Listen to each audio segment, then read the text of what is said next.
अरे माँ जी, जल्दी चलिए, देखिए आपके घर के बाहर एम्बुलेंस आई है। गायत्री भागती हुई दरवाजे पर आती है। तभी उसकी बहू चांदनी को एम्बुलेंस से बाहर लाया जाता है। हे भगवान, ये मेरी बहू को क्या हो गया?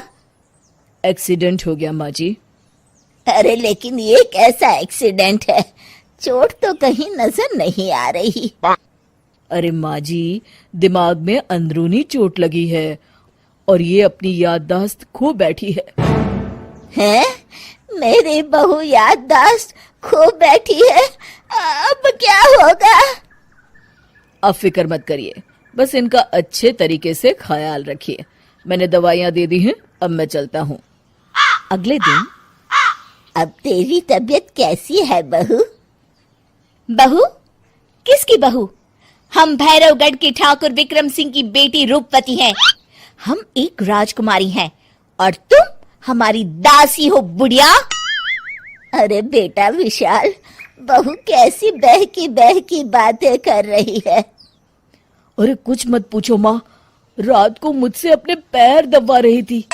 सर पर चोट लगने की वजह से इसका दिमाग पूरी तरह खराब हो गया है और ये अपने आप को राजकुमारी समझ रही है। तभी वहां चांदनी आ जाती है। तुम दोनों यहाँ क्या खुसुर फुसुर कर रहे हो? कहीं तुम दोनों मिलकर हमारे खिलाफ कोई षड्यंत्र तो नहीं रच रहे हो? हम तुम्हारा सर तलवार से उड़वा देंगे, समझे? अरे नहीं नहीं राजकुमारी जी, हम तो आपके सेवक हैं। भला हमारी इतनी हिम्मत।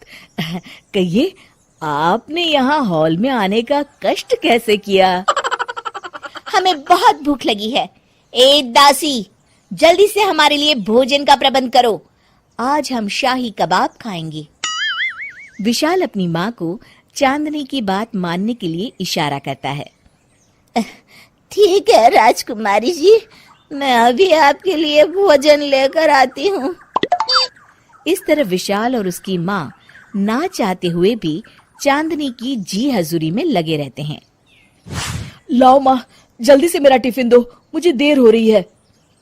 अरे ठहर जा, जरा दम तो लेने दे मुझे।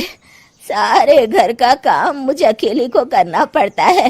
तेरी बीवी तो राजकुमारी बनी बैठी है, सारा दिन हुक्म चलाती रहती है। अरे माँ, मेरा भी तो यही हाल है। फिलहाल तुम मेरा टिफिन दे दो, मैं चला। रुको, कहाँ जा रहे हो? अरे मर गया रे, ये कहाँ से आ धमकी? आज हमारा जुहू चौपाटी घूमने का मूड है और हमें अपने लिए नई साड़ियाँ भी खरीदनी है। चलो जल्दी से अपना वाहन निकालो और हमें ले चलो। अरे अब तो मैं गया काम से। अगर आज मैं वक्त पे ऑफिस नहीं पहुंचा तो मेरा बॉस मुझे नौकरी से निकाल देगा। मरता क्या न करता। आखिरकार विशाल चांदनी को घुमाने ले जाता है और चांदनी अपने लिए ढेर सारी शॉपिंग भी करती है। ए दासी, टीवी पर कपिल शर्मा के आने का समय हो गया है, जल्दी से टीवी शुरू करो। अरे वाह, कपिल शर्मा तुझे याद है, बाकी कुछ याद नहीं। बहू तू तो बड़ी चालू लगती है, अपने फायदे की हर चीज तुझे याद रहती है। मैं तो तेरी इस अजीब बीमारी से परेशान हो गई हूँ। अगले दिन, अरे डॉक्टर साहब, आप इतने दिन से मेरी बहू का इलाज कर रहे हैं, लेकिन उसकी बीमारी तो सुधरने के बजाय और बढ़ती जा रही है। अरे माँ जी, ये दिमागी बीमारी है। बेचारी की याददाश्त चली गई है, वापस आने में थोड़ा वक्त तो लगेगा ही ना। गायत्री डॉक्टर से बात कर ही रही होती है कि तभी उसकी पुरानी सहेली शीला वहां आ जाती है। शीला को देख अचानक डॉक्टर घबरा जाते हैं। अच्छा माँ जी, मुझे एक मरीज को अर्जेंट देखने जाना है, मैं चलता हूँ। ये कौन था? अरे अब क्या बताऊं शीला, एक एक्सीडेंट भी मेरी बहू की याददाश्त चली गई है। ये डॉक्टर उसका इलाज कर रहा है।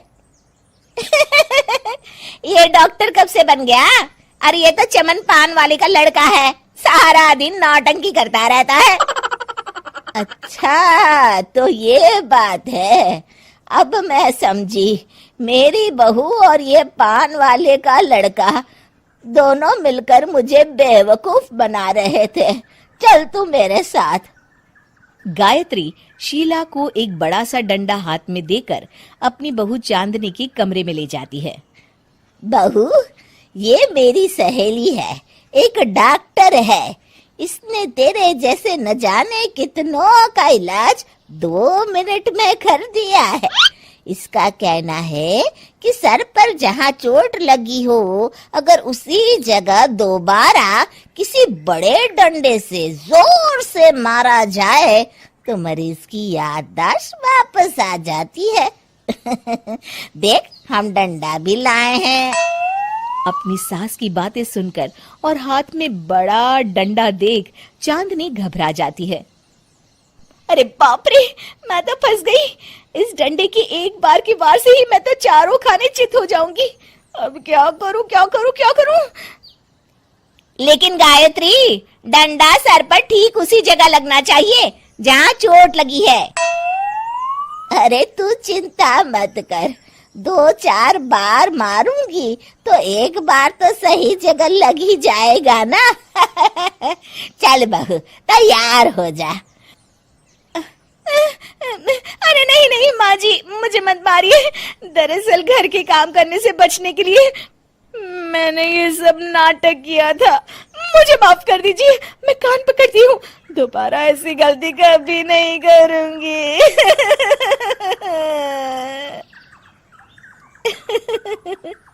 क्यों दोस्तों, कहानी कैसी लगी हमें जरूर बताइएगा।